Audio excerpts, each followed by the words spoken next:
What's going on, guys? It's Greg here, aka NYPrepper. It is Monday, December 18th, 2023, and I have some breaking news to share with you guys.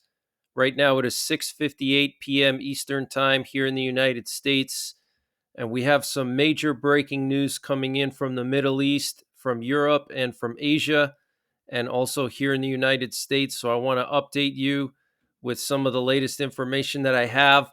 So, U.S. Secretary of Defense Lloyd Austin has officially announced an operation to keep the shipping lanes in the Red Sea open.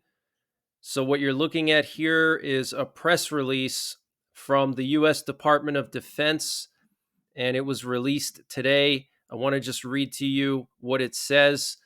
The recent escalation in reckless Houthi attacks originating from Yemen threatens the free flow of commerce, endangers innocent mariners, and violates international law.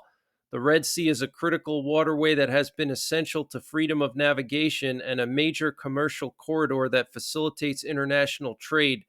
Countries that seek to uphold the foundational principle of freedom of navigation must come together to tackle the challenge posed by this non state actor launching ballistic missiles and uncrewed aerial vehicles at merchant vessels from many nations lawfully transiting international waters. This is an international challenge that demands collective action. Therefore, today, I am announcing the establishment of Operation Prosperity Guardian, an important new multinational security initiative under the umbrella of the Combined Maritime Forces and the leadership of Task Force 153, which focuses on security in the Red Sea. Operation Prosperity Guardian is bringing together multiple countries to include the United Kingdom, Bahrain, Canada, France, Italy, Netherlands, Norway, Spain, and Seychelles to jointly address security challenges in the southern Red Sea and the Gulf of Aden, with the goal of ensuring freedom of navigation for all countries and bolstering regional security and prosperity. Okay, so this is huge news, guys. Okay, the U.S. officially launching Operation Prosperity Guardian. They have already moved an aircraft carrier into the Strait of the Bab al Mandeb. And 2 days ago, Politico had this story about the U.S. weighing strike options to deter the Houthis from more attacks. And two U.S. officials told Politico that the Dwight Eisenhower strike group was moved from the Persian Gulf into the Gulf of Aden off the coast of Yemen to support a potential U.S. response to these attacks, and that top Biden administration officials are currently actively weighing options to strike back at the Houthis. And we had three Arleigh Burke class destroyers transit the Straits of Gibraltar in the past week. And these are destroyers that carry Tomahawk missiles. Each one carries 90 Tomahawk missiles. So huge news, guys. And we also have some major breaking news that the British multinational oil and gas company BP has declared that it will suspend all its tanker traffic through the Red Sea following the attacks on ships from Yemen traveling to Israel. BP is currently the seventh largest oil and gas company in the world. We also have some breaking news that Euronav has suspended its activities in the Red Sea. The company is the world's largest tanker company in the maritime transport and storage of crude oil. Euronav has a major presence in America and Europe. Okay, so that is huge news, guys. BP and Euronav suspending their activities in the Red Sea. This is going to cause worldwide impacts. Okay, oil prices are going to go up now because they're going to have to go all the way around Africa. Look at the difference, guys. Okay, if these ships have to go all the way around Africa, you're talking thousands of miles longer. okay, in transit distance. And that's going to increase the cost of oil and fuels, okay? Taiwan's Evergreen shipping line has halted all its transits through the Red Sea. Evergreen is the sixth largest container shipping company in the world. Okay, so we're up to six companies now are not going to be going through the Red Sea anymore. Okay, we have BP, Euronav, Evergreen, Maersk, MSC, and Hapag Lloyd. Okay, and the numbers climbing every single day more and more. Okay, the Suez Canal Authority has announced that 55 ships have avoided the Suez Canal since November, which equates to a loss of $27.5 million for Egypt. And a diversion around the Cape of Good Hope in South Africa delays ships by 9 to 14 days, guys. That's 1 to 2 weeks longer. Okay, absolutely insane. And the Houthis in Yemen confirmed that they attacked two ships yesterday. The first ship they targeted was called the Swan Atlantic, which was transporting oil for Israel. And the second ship was the MSC Clara, which was loaded with containers.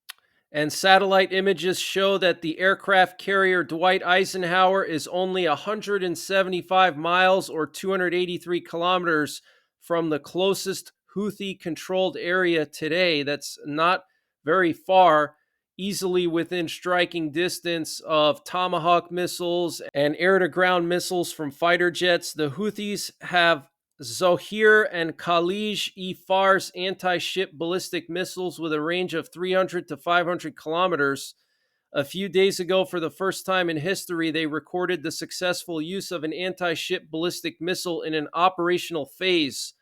Okay, so the Houthis could potentially try to strike our ships and our aircraft carrier now. Okay, so this could really spiral out of control. And so what you're looking at here is a map showing the positions of US and allied warships around the Arabian Peninsula. And what you'll notice here is the congregation of warships around Yemen and the Bab al Mandeb Strait. Okay, look at all these ships here. We have British ships, we have French ships, we have US ships, we have guided missile destroyers, we have aircraft carrier, we have amphibious landing ships. Look at this, guys, absolutely insane. So it looks like there's going to be a massive strike on Yemen soon. And it could happen any day now because more and more companies, larger companies like BP and Euronav and Evergreen, I'm sure some of you guys have seen the shipping containers like on trains, maybe in your town. You'll see like the word Evergreen on the side of one of those containers on the trains, or you'll see like Maersk. Well, those major companies are no longer using the Red Sea anymore. BP, okay? And so this is really going to put pressure on the Biden administration because we have an election year coming up. And Biden certainly doesn't want to have that on his resume, that he was responsible for the largest oil companies in the world and the largest shipping companies in the world, ceasing operations in the Middle East and going all the way around Africa and causing a global fuel prices to rise and even a crisis to emerge. Okay.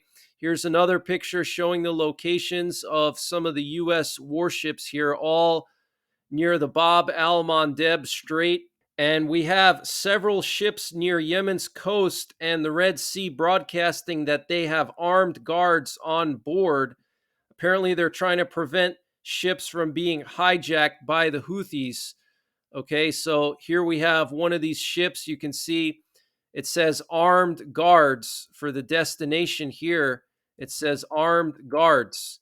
Okay, and so these are either vigilante ships that are trying to protect other ships from the Houthis, or they're basically telling the Houthis, listen, we're armed, so don't even try it.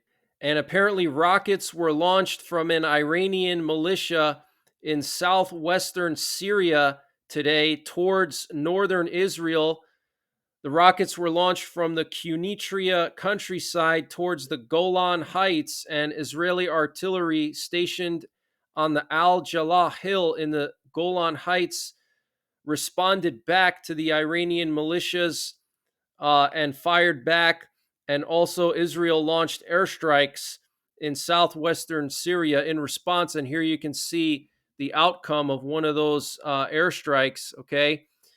And CIA Director Bill Burns is scheduled to meet with Qatari Prime Minister Mohammed bin Abdul Rahman Al Tahin and the head of Israel's Mossad spy agency in Warsaw on December 18th, which is today, to discuss a potential new agreement to free Israeli hostages held by Hamas in the Gaza Strip.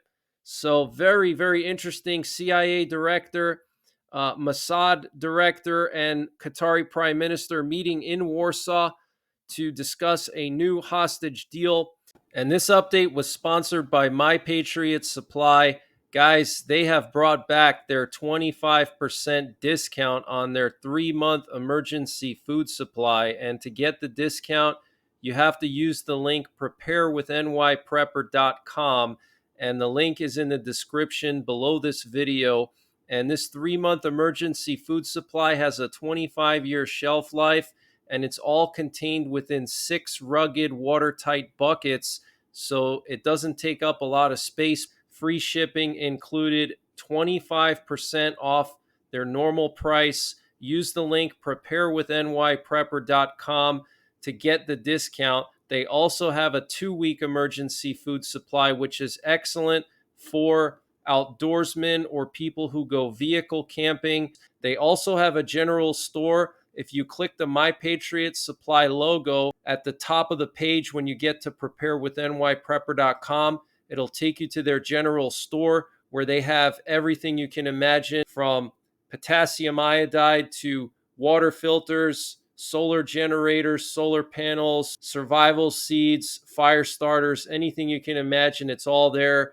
So use the link preparewithnyprepper.com to get 25% off of the My Patriot Supply 3-month freeze-dried food supply. And the link is in the description below this video. I reported on this earlier today. Iran sent militias to the border of Jordan. They were trying to smuggle missiles through Jordan. Where they were going to go, I don't know. Most likely to Gaza, or maybe somewhere else, maybe Syria, who knows. But this is very serious, guys. There were actually clashes at the border between the Jordanian border guards and these armed groups, and there were actually some casualties. So very, very interesting. So I want to just show you guys some flight paths. We currently have some kind of exercise going on in Southern California. We have 4 aerial refuelers in the air right now in Southern California, 2 of them off the coast of San Diego and 2 of them near Edwards Air Force Base, flying a lot of loops here. Look at this, guys. This is insane. So I'm not sure what's going on over here. Are we doing some kind of missile test? Are we testing something else? I don't know. Another interesting thing is that we haven't seen a lot of nuclear warplanes since Friday. Last week, I reported that U.S. nuclear forces were on high alert, and there were as many as 6 nuclear war command and control planes in the air last week. And since Saturday, it's been empty. I mean, there hasn't been any doomsday planes, any nuclear war planes, nothing. So I don't know if they're flying without their transponders on now, but it's very strange to go from having, 3 to 5 nuclear war command and control planes in the air every single day and multiple nuclear bombers to nothing at all. It doesn't make sense. So my guess is they're flying with their transponders off. And Lloyd Austin visited Israel today. Here we have some pictures that were posted by the new Air Force Chief, General C.Q. Brown. And you can see the general and Lloyd Austin meeting with Benjamin Netanyahu here. Here's a picture of them with Yoav Gallant, the defense minister, and Herzi Halevi, the chief of staff. Okay. And here's Yoav Gallant meeting with General Brown. Okay, and here's a picture of Lloyd Austin meeting with Yoav Gallant. So I want to read to you what Lloyd Austin said. He said that the United States will continue to stand up for Israel's bedrock right to defend itself. I know that Israel has been profoundly changed from where you were on October 6th, Austin said. I'm here with a clear message. America's support for Israel's security is unshakable. Hamas committed atrocities during its attack on Israel. It is a continuation of its professed goals, the killing of Jews and the elimination of the Jewish state. No country should tolerate such a danger, Austin said, and Israel has every right to defend itself against a fanatical terrorist group whose stated purpose is to murder Jews and eradicate the Jewish state. The terrorists hide among the population of Gaza and seem determined to doom both Israelis and Palestinians to an unending cycle of suffering and strife, the secretary said. Democracies are stronger and more secure when we uphold the law of war. And I've said protecting the Palestinian civilians in Gaza is both a moral duty and a strategic imperative. So, pretty good words there from Lloyd Austin. Ultimately, he's not the one in charge. He's not the one that makes decisions. It's Biden. But, I would agree with everything he said. It sounded good. And Germany has signed a historic agreement on permanent troop deployment in Lithuania. German Defense Minister Boris Pistorius and his Lithuanian counterpart Arvydas Anasauskis signed an agreement on December 18th, which is today, to permanently deploy a brigade of German soldiers in Lithuania.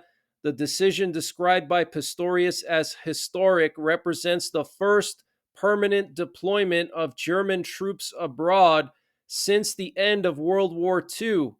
The deployment of a brigade consisting of close to 5,000 soldiers will begin in 2024 and reach full strength in 2027.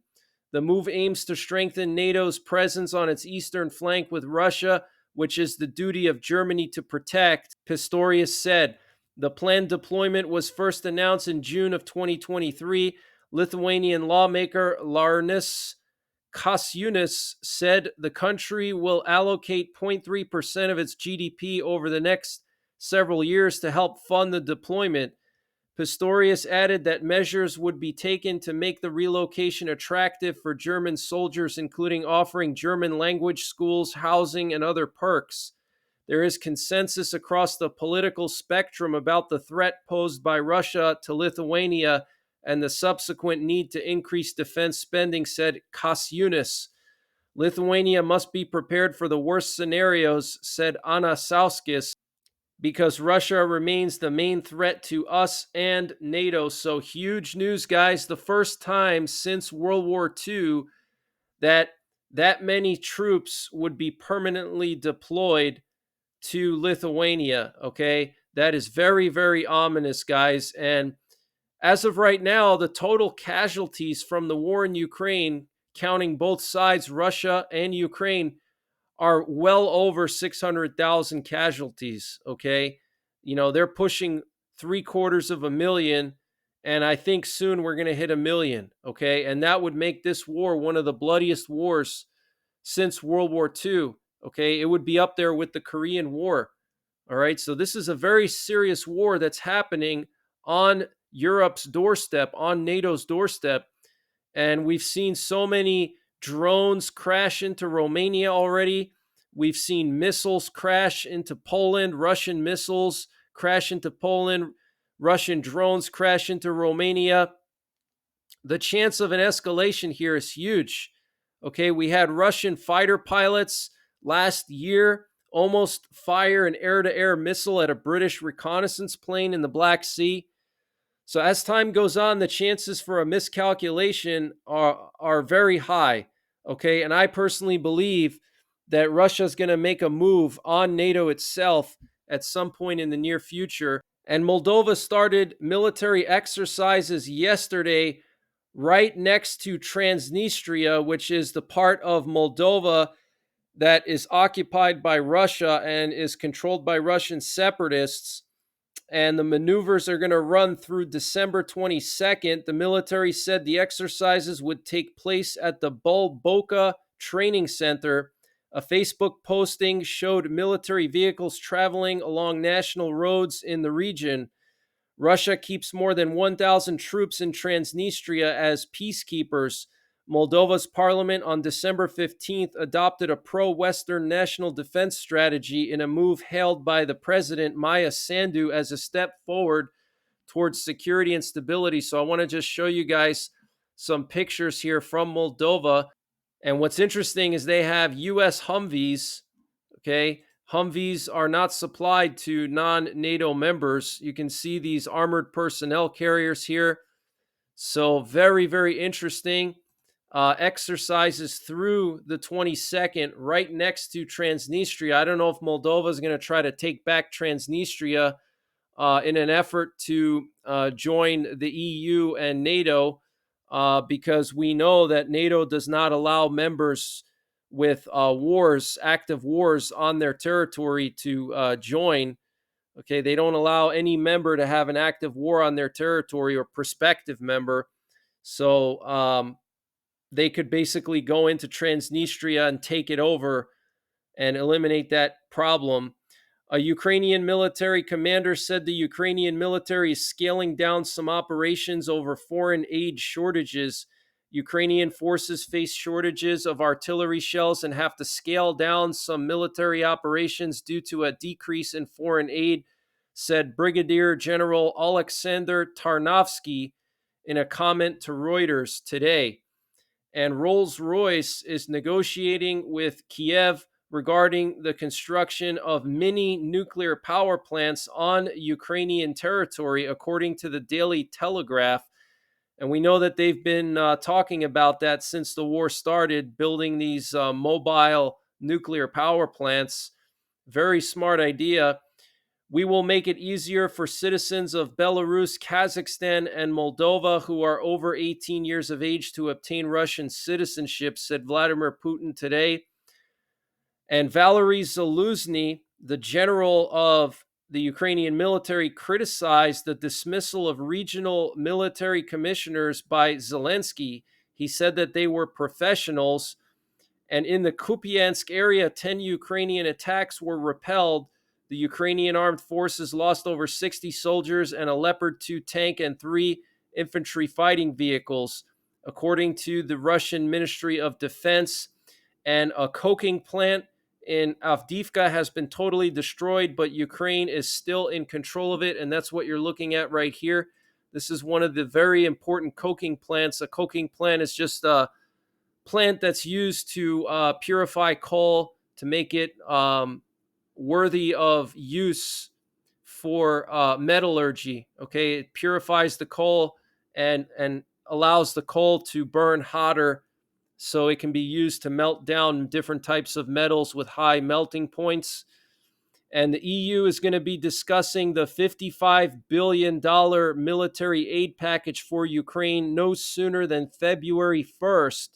The European Council will hold a special summit on February 1st where EU leaders will discuss the 4-year, €50 billion funding package for Ukraine.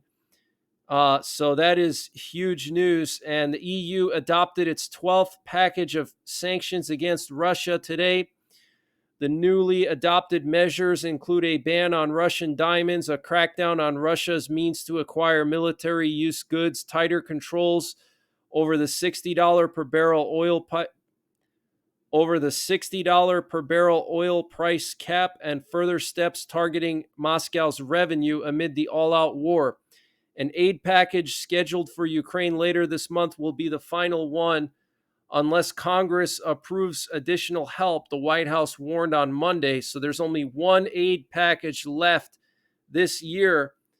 And then after that, that's it. Okay, Ukraine's not getting anything else unless they get that package from the EU, which they're going to start voting on February 1st. Okay, so Democrats and Republicans need to get their act together, and they need to figure something out. Otherwise, Ukraine is going to get taken over. Taiwan's defense ministry said on Monday that it had detected 2 Chinese balloons crossing the Taiwan Strait on Sunday. The balloons crossed the strait's median line heading east and then disappeared, the ministry said. And thousands of demonstrators are protesting in front of the building of the Electoral Commission of the Republic of Serbia. That's what you're looking at right here, against alleged electoral fraud, demanding the annulment of the results of Sunday's parliamentary and local elections, Nova TV reported. The politicians of the largest opposition coalition, Serbia Against Violence, who won second place in the elections on Sunday, in which the ruling Serbian Progressive Party obtained an absolute majority in the 250-seat parliament, called for the organization of the protest. Okay, so the losers of the elections called for this protest, but looks like the ruling party, I'm assuming this is the pro-Russian party, has obtained an absolute majority in the parliament. Do you know how rare that is, guys? For there to be an absolute majority. I mean, I don't think ever in the history of the US did one party ever totally dominate all of Congress. That would be like the Democrats having every seat in the Senate and every seat in the House of Representatives. Okay, yeah, that's definitely very fishy, okay? So that's the latest information that I have, guys. I will be announcing the winners of the 100,000 subscriber giveaway sometime soon. I will be posting a separate video announcing the winners. Okay, and if you didn't enter the giveaway, you can still do so. You got to go to my community page on my YouTube channel, my main YouTube channel. You got to go to the community page, and then you have to scroll down, and you'll see 100,000 subscriber giveaway. And you have to answer the question and put the state that you live in. So that's pretty much it, guys. I will be back tomorrow with more breaking news updates. So make sure you're subscribed. Make sure you hit the bell icon below so you get notified when I post these updates. And I will be doing a special live stream tonight in just about an hour and a half at 9 p.m. Eastern Time. I'm going to be doing a podcast with a fellow YouTuber by the name of Bullets for Bucks. We're going to talk about life in Wyoming, outdoors, hunting, navigation, survival. It's going to be more of an outdoors related podcast. So no news, just outdoor stuff. It's going to be more relaxing. Okay. But I will be doing more live news updates this week. So until next time, take care. God bless. And don't forget the 3 Ps: prepare, practice, and persevere.